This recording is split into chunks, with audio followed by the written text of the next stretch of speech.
Welcome to First Flight, a new podcast by FlightGlobal. I'm your host, Amber Elias, and in this episode, I'll be speaking with Matt Round, Chief Creative Officer at Tangerine. Round joined Tangerine in 1996, and now as Chief Creative Officer, he's responsible for creative direction and strategy for the studio's wide-ranging projects, including Finnair's award-winning new long-haul cabin interiors, JAL's A350 fleet renewal, Gulf Air's 2021 cabin interior redesign, and most recently, new cabin interior programs at Southwest and LOT Polish Airlines. Round was also central in the design team responsible for introducing the world's fully flat bed in business class for British Airways in 1998. Matt, welcome to First Flight. Hello, thank you. Thank you. So, you've worked at Tangerine since 1996. You've seen a whole evolution of airlines and aircraft interiors. What is your background and how did you get started working in this part of aviation? We got into aviation back in about 1996 when we were invited to take part in a pitch for British Airways. At the time, they were looking to redefine the travel experience on board their aircrafts, and they didn't know what their answer was going to be. They interviewed a whole series of different consultancies, of which we were one. We were then invited to take part to pitch ideas to them alongside three other agencies. So there were four of us in total pitching ideas to British Airways. And then from there, two further agencies, us and one other, we were invited to develop our pitch ideas further to the state of producing full-size cabin mock-ups. And they had two different concepts, effectively going head-to-head for what would be the new travel experience on British Airways at the time. Tangerine was successful in winning that pitch. Our ideas, I believe, shone through above the other ideas that were presented. They were run through a series of consumer trials to gather response from gold card holders, and we were then the agency that was selected to develop that concept.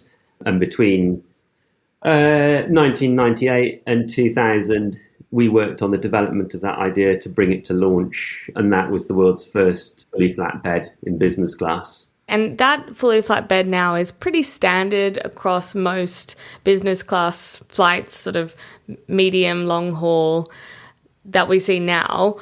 What can we expect to see as sort of the next development across there? Because obviously that seat's, it's totally revolutionized. I think it's the expectation for people. But what else can we expect to see? Mm-hmm. I think you're absolutely right, Amber. At the time we designed that, there was nothing like it in the market. And our biggest challenge was trying to establish how we could deliver that at the same time as delivering revenues for the business. So spatially that had to fit on the aircraft in the same space that was previously occupied by reclining seats. So you can imagine, quite a challenge to deliver a flat bed in the same space as a seat.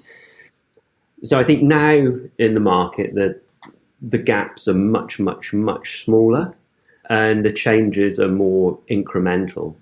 I think that the kind of top changes that I think are likely to start to come into the market are more flexible experiences where you can purchase them in different ways rather than the way that we currently purchase them across different classes. So I think that level of flexibility will increase.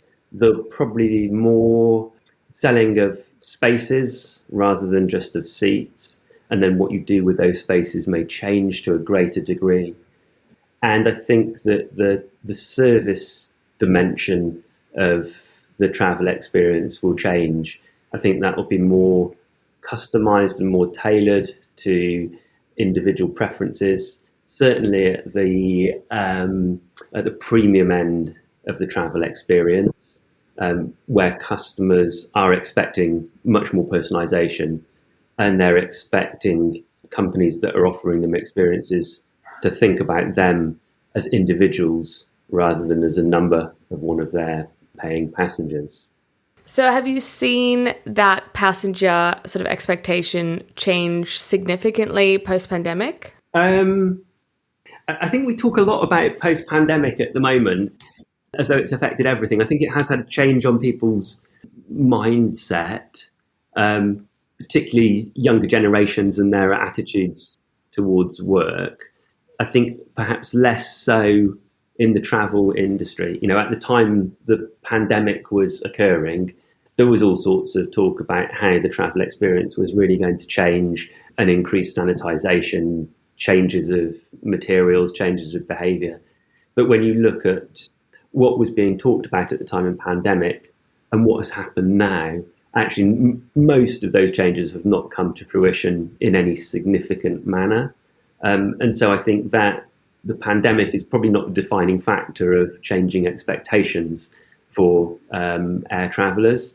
I think their experiences and their expectations are more defined by what they see in other parts of their life. So they're not benchmarking one airline against another.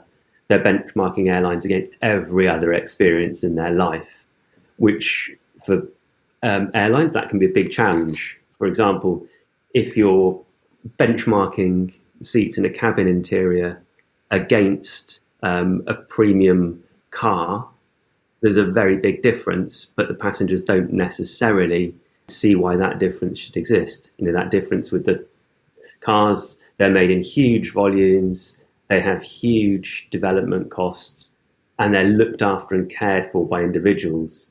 Cabin interiors are much smaller in volume, and they're not looked after by individuals, they're part of a service, so they have to be part of a functional operating service as well as representing a brand. So there's some very big differences.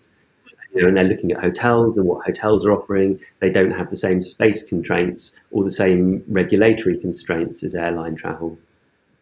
But I think those are having a huge impact or huge effect on passengers' expectations of what they should have in a travel experience.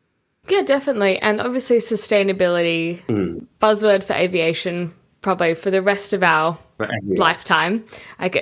Hopefully technology and development is what is eventually going to lead the shift in the industry. But how do you see sustainability playing out within aircraft cabin interiors? I think that's a really great question because it's such an important topic. I think there's a number of different things that are happening in terms of sustainability and being more conscious of how we treat the environment when it comes to aircraft interiors. And the entire supply chain across the industry is looking at how it can contribute at each point where they can be responsible. So I think from the supply chain, there's lots of work going into innovation in materials, both from a kind of recycling and recyclable point of view. There are companies, for example, a leather company called Muirhead, that are recycling all parts of their leather. They're using the byproducts in different industry sectors, and they're reducing the weight of their leather so that it has less fuel burn in the aircraft. So weight is one of the key concerns from a bigger design perspective, from an interiors point of view. All airlines and all design firms are looking for every possible opportunity to reduce weight, because by reducing weight, we reduce fuel burn and consequently the effect on the environment. So that's very important. One of the big challenges at the moment is getting companies to actually commit budgeting to sustainability, because at this point in the development of the sustainability journey, and it is a journey, all of these businesses are on a journey, learning and developing and innovating, and innovation costs money. And that needs to be budgeted for. And at the moment, there are new innovations that aren't necessarily mainstream, and therefore their costs are greater than those of the standard products. But we are seeing airlines shifting to investing more heavily in what are currently the greater costs of being more sustainable. But in terms of overall long-term costs, they're insignificant in terms of the contribution they make to saving the planet. So, kind of preparing and budgeting for those changes is as vital as trying to figure out what those changes are. Definitely. And have you seen a sort of shift from the passengers and the customers and with their expectations that every touch point on the plane is sustainability minded? I wouldn't say there's an expectation around every touch point. I think there's an expectation around airlines doing as much as they possibly can. And I think most airlines are, taking that mantle and, each time they're trying to raise the bar so that as much as what they possibly can means something greater each time they do it. There's a continuous ambition for improvement across the airlines. And I think that ambition is the thing that will bring change. It won't all happen in one go. It is part of a journey. But if we're on that journey together and all of the parties across the supply chain take part in that journey and that ambition for continuous improvement, we will start to move towards those goals and will start to have an impact. That start has already happened and the impact is already being felt, but we can always do more. Definitely. So Tangerine is a finalist for the Crystal Cabin Awards 2024 for the GAL A350-1000 cabin interior. Congratulations. How do you start a design process of a project of this scale? So for a project that is like the cabin interiors for Japanese Airlines, it's a significant undertaking for an airline. They're thinking about significant change across their entire fleet and the variation of the fleet. In terms of starting that, I think whether it's Japanese Airlines or one of our many other clients, establishing the right brief and questioning that is a truly important point in the process. And I think that the earlier and more in advance the airlines plan to begin their process, the better the results they have at the end. Because by starting earlier, you increase your potential opportunities for innovation. Conversely, the later you start a project before you need to deliver it, the more standard you have to become. So one of the things working with Japanese Airlines was that we encouraged them to begin their project 12 months earlier than they had originally planned. And as a consequence, that gave more time to explore creatively what they were wanting to deliver, what mattered most to their customers, so we could speak with customers to understand in much more granular detail what it was that they aspired to have, and then think about how we turned that information, along with other insights, into insights that were actually actionable, that could lead to change for the aircraft interiors. How long would a project take of that scale, from sort of start having your first conversations with the airline to a customer seeing that on board? Yeah. So I think I'd actually take it from beyond the first conversation, because your first conversations are really about framing the whole challenge. So, but I think by the time you've established the brief and everything is defined in terms of actually what is it that we're going to go and do, all the contractual arrangements have been addressed. A project from start to finish for an airline interior can typically last anywhere between 24 months and 36 months, and in some cases 48 months. Again, it depends upon the level of ambition. The shorter programs tend to have much more straightforward solutions that don't require such a level of innovation. But when you want to deliver innovation, one is starting to move towards timescales that are between 36 and 48 months. Mm-hmm. And something that I'm not sure that everyone knows, particularly if you don't work in aviation, is that when airlines sort of buy planes, they really just are buying empty shells with nothing in the middle of them. There's no passenger infrastructure at all. So for an airline to sort of go from buying an empty plane to having passengers on board is actually quite a long process, but it's also a very bespoke process because although you've got the space constraints, airlines are able to provide, the configurations that they want, certain layouts and certain features that are specific to their airlines. Working within that space constraint, have you seen that that's a platform for innovation between airlines? For example, the work that Tangerine did with Finnair, with a slightly different configuration of that seat, which is, it's not technically, it is a lie flat, but it doesn't convert to a lie flat in the way that people are more familiar with. But does the constraint sort of enhance innovation? I think constraints often drive innovation because they present a need. I think how tight those constraints are and the way that whole teams deal with them, that's what enables your potential for innovation, and how far you want to go. And you're right in saying that each plane for each airline is very individual. They, as you say, they start with a shell, and they're working to make that shell, although to the man on the street they probably look fairly similar, they are exactly bespoke to the service that each airline wants to offer their customers. The interior and all of the galleys are configured to deliver the type of service they want to have.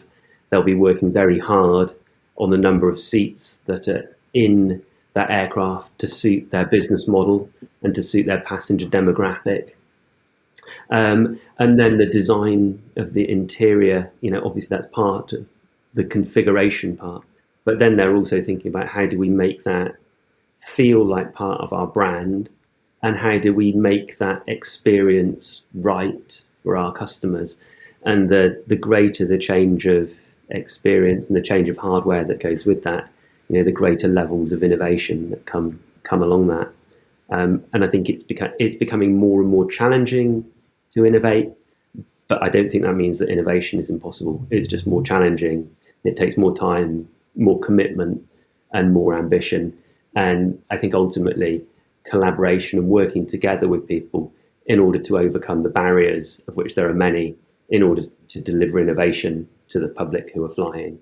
Definitely. And what trends have you seen sort of come through recently? And do you think they'll stick around in the next 10 years? I think there's kind of key trends of experiences becoming more digitized and more connectivity across cabins. And yes, I do think that will certainly continue. I think it will accelerate in its contribution to the airline experience. Sustainability that we talked about a little bit earlier. Again, I think that is an important trend that it's going to be mandatory to be part of the way that airlines think about their cabin interiors and their travel experiences. So I think that's a trend with gravitas that's going to continue to influence them. And I think from a design perspective, there's going to be a continuing trend of trying to find the next best thing. You mentioned how important technology was as a trend going forward in the passenger experience. What considerations from a design perspective are you making to incorporate sort of future technologies, and particularly ones that maybe haven't even been developed yet? I think incorporating new technologies in the airline industry is challenging because there are some significant barriers to entry into the market and some lengthy certification processes. So planning for them does take time, and often what we'll find is something that we've thought about as designers many years earlier. There's been too great a barriers, but several years later they will start to come to fruition. So for one good example of that is in the Japanese Airlines cabin interiors that we designed in first class and in business class. There is now headphoneless audio built into the suites. That was something that we've been exploring since early 2000s, and the technology has just been able to get on board now. So that gives you a sense of the length of time for some of these new technologies. I think kind of planning for upgradability is important, but again, that can be difficult into the future.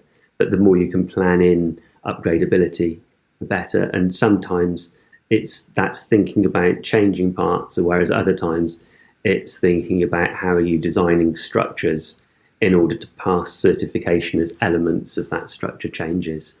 So there's some quite significant challenges in terms of planning for incorporating future technologies. But I think as the connectivity becomes more and more wireless and we can produce more data, we can transfer more data wirelessly, that can help free up the kind of hardware and the infrastructure needed for the hardware, which I think then makes the futures more flexible. Yeah, definitely. So Tangerine worked with Finnair on both their cabin and their lounge redesign.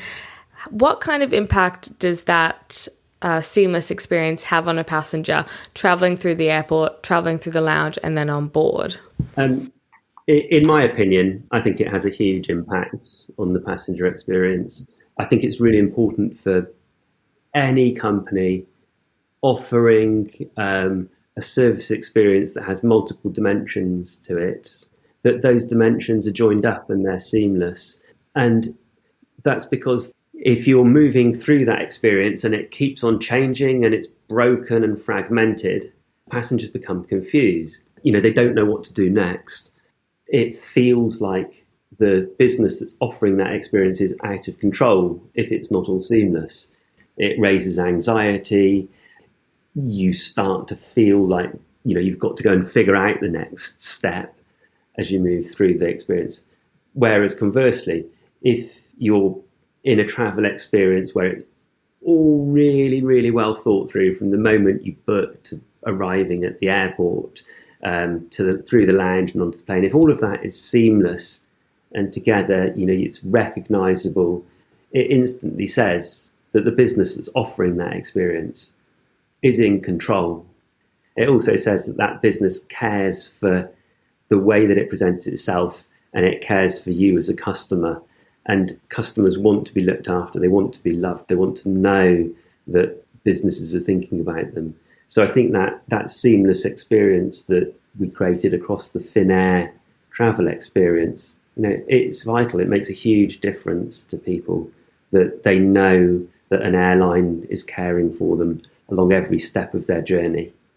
Definitely. And, airlines and airports and travellers are such a wide variety of passengers. People travel for different reasons. Some of them are good, some of them are bad. And the airport experience can be quite a sterile, sort of hostile environment sometimes, and a very unpleasant experience for a lot of people, particularly if you don't want to be there. So creating that comfort of that seamless visual experience and the design carrying all the way through from the lounge to the plane and having all of those touch points feel very familiar it provides such a comforting experience for someone, but also has to tick a lot of boxes because there are so many different types of travellers. Mm-hmm. Yeah, that's absolutely true. And I think, the different type, when you start to break down the experience, there are different experiences for the different types of travellers. That at the moment, that's largely defined by the class that you're travelling in. But I think, even if you're travelling on the cheapest economy ticket or you're travelling on the most flexible first class ticket, airlines should be doing everything they can to look after their passengers in the best way possible for the kind of level of purchase that people are buying into the aircraft. And I think that reassurance and care that's communicated through the travel experience, that gets customers coming back for more. It builds loyalty. And that's important because then that leads to greater revenue, it leads to greater brand recognition, and all of those things add up to higher corporate value. So design is really, really important, both as a business tool for the airlines to get them to increase their corporate value, but it's also absolutely vital for the passengers who are travelling with those airlines in order to get the very best travel experiences, to be looked after and to be loved along that journey. You mentioned earlier likening a luxury car that someone might own to a luxury experience on the plane. One of the differences being that someone maintains their luxury car vehicle, the seat, by themselves, versus an airline, which is a public commodity in a lot of ways. No one has personal ownership over that. But replicating that seamless journey and that comfort and expectation management is so valuable for airlines and really can't be undersold in that way of having a repeat customer, having someone coming back to their favorite seat, 1A, knowing how it works, and sort of simulating that car journey in a sort of public space, but creating a personal environment in a public space. Yeah, I mean, I'd say that's, a really important thing, and design plays a part in that, because the way that you go about designing a luxury car interior is very different from the way you'd go about designing a airline interior that's a service being delivered around it that's part of an operation. I work in the luxury car market. We're thinking very differently about the way that we design those car interiors to the way that we're designing plane interiors. With the plane interiors, on one hand, we're trying to create this experience for the passengers where they feel at home, they feel reassured, it's reliable. The interior, it stands for something that's recognizable and memorable. But on the other hand, we're also thinking about how do we make this function as an operation? How do we reduce costs for the airline? How do we make it reliable? And a lot of work goes into that side of things, the technical part of it, in order to make sure that things work when people arrive at their seats. Because if you get into a luxury car, you expect it to work. You do not expect something not to be working. And in an airline interior, it's quite easy for things to fail if they're designed in the wrong way. So you actually have to be thinking about what you're designing and the way that it gets constructed in order to make sure that it's working when somebody arrives at their seat. Because the moment that something doesn't work, that starts to have a negative impact on somebody's perception of the brand that's flying that product. And if it's designed in a way where there are kind of crumbs catching in the corner because airlines can't clean it out fast enough, again, that has a negative impact. So there's all these tiny details that we're thinking about as designers to make sure that those crumbs don't get filled up in cracks, that if we've designed something to move, it's designed in a way that will move reliably. It won't get jammed, or it won't feel kind of rigid and jaggedy. It will feel smooth. It will feel like it's working beautifully, and it will work all of the time. Those are kind of key parts of designing for airline interiors. And have you seen the concept of luxury change over the past sort of 20 years or so? Yes, I think so. I think, traditionally, and this is still true, but luxury brands are built on provenance and exclusivity. And I think, and this is possibly true for all brands, it was a lot more about ownership of objects, whereas I think now luxury is shifting much more towards time and how does one use time. And health, I think, that there has been a change in society from a desire to own more and more stuff without people questioning what's enough, to people thinking about, actually, how do I get the most joy out of my life? How do I use my time to the best? How does my health kind of reach its optimum? And I think, that shift in luxury is no longer just about goods, and it's certainly not just about labels and the provenance of things. It's about much more than that now. It's about the way that we use our time and people being able to enjoy their time. And obviously, products and services fall into that as a component, but the key driver becomes getting enjoyment from time and getting value from time. Definitely. And my final question, do you have a favorite aircraft interior? One that you worked on and one that you didn't? Yeah, I think we've got some interiors that we're proud of. I think, Finnair is a a fabulous travel experience that's seamless across the lounges and into the cabin interiors. And I think it captures the sentiment of the brand and it captures the emotions of the region. And that comes across very strongly in the travel experience. And then I think also our other contribution to the airline industry that we're particularly proud of is having designed the world's first fully flat bed for British Airways. At the time, people were flying in business class in seats around the world across different time zones and arriving feeling somewhat exhausted. I think having introduced flat beds into business class that are now standard across the industry has made a contribution to travel that has enabled people to arrive feeling much fresher. And it's changed the face of the industry. So we're particularly proud of having designed that. Absolutely. I mean, I can't imagine doing a red eye. I mean, I can because I've done it economy, but it's a very different experience doing a red eye on a lie flat as opposed to a seat. And that passengers now have an option to do that, particularly business travelers who need to pull up the next day and be very fresh for a presentation. It's sort of the final indulgence, I guess, on the airline. And the last thing that you remember before you step off the plane is how well you slept on that flight. It's so true that, having more space, having the ability to sleep, it gets you there, arriving feeling fresher and ready to kind of get on with your day as soon as you arrive. Absolutely. It's fully transformed the experience, and particularly around just saving days of jet lag and saving recovery time.